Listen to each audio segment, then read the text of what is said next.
jobs, whether you have some sort of magic wand. And then lastly, he's got in his right hand the Constitution, which is what he follows and believes in. Now, Donald J. Trump ain't going anywhere.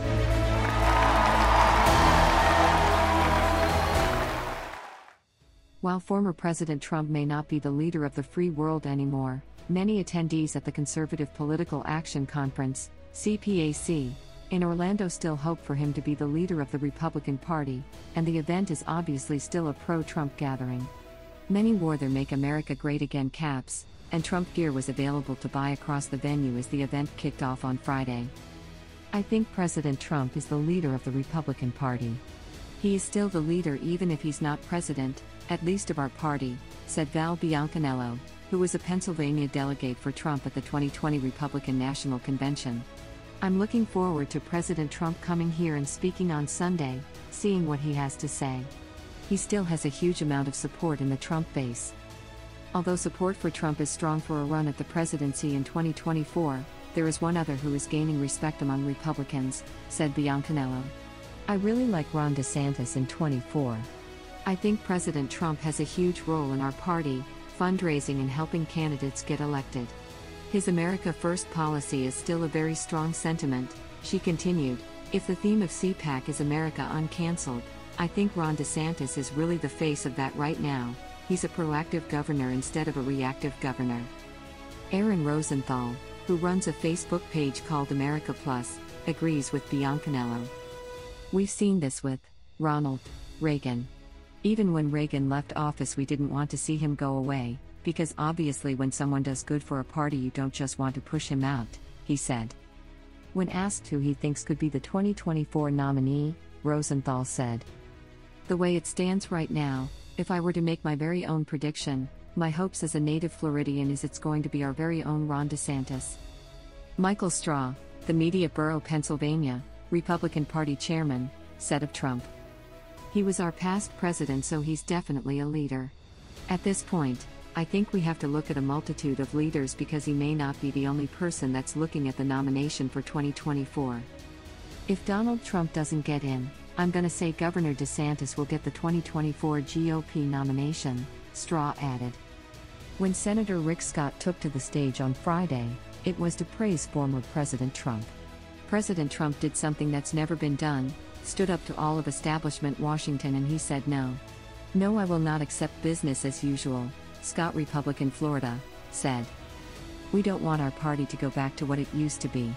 If we do, we will lose the base," President Trump animated. Representative Matt Gaetz from Florida urged Republicans to pay close attention to the culture war happening on the internet. "I'm a canceled man in some corners of the internet," Gaetz said. "If we win the debate but lose the internet, ours will be the last generation of American greatness.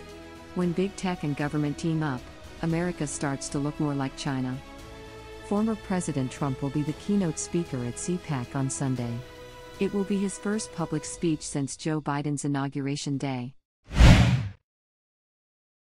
The International Olympic Committee has the honor to announce the host city of the Olympic Winter Games 2022.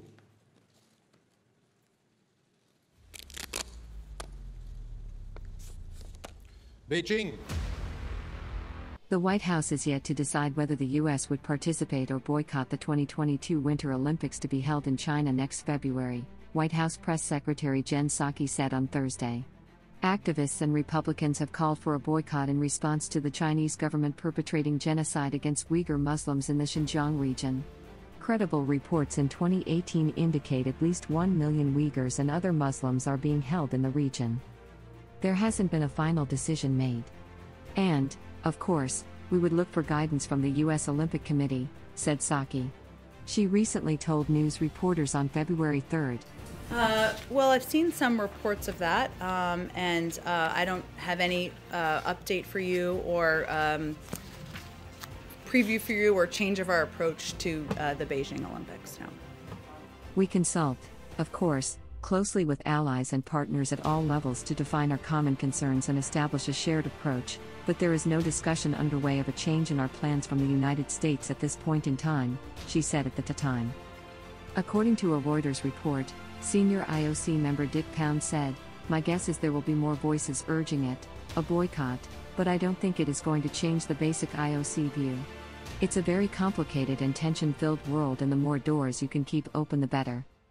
Human Rights Watch has urged the IOC to take the Olympics away from China, and a failure to publicly confront Beijing's serious human rights violations makes a mockery of its own commitments. Republicans have called either for a boycott or for the Olympics to be moved out of Beijing, and have cited a U.S. designation made under former President Donald Trump that the Chinese government was perpetrating genocide against Uyghur Muslims in the Xinjiang region. Former U.S. Ambassador to the United Nations Nikki Haley tweeted, "The United States should not glorify a country that is committing genocide against its own people and threatening the world. China is more obviously dangerous today than Nazi Germany was in 1936," she told Fox News.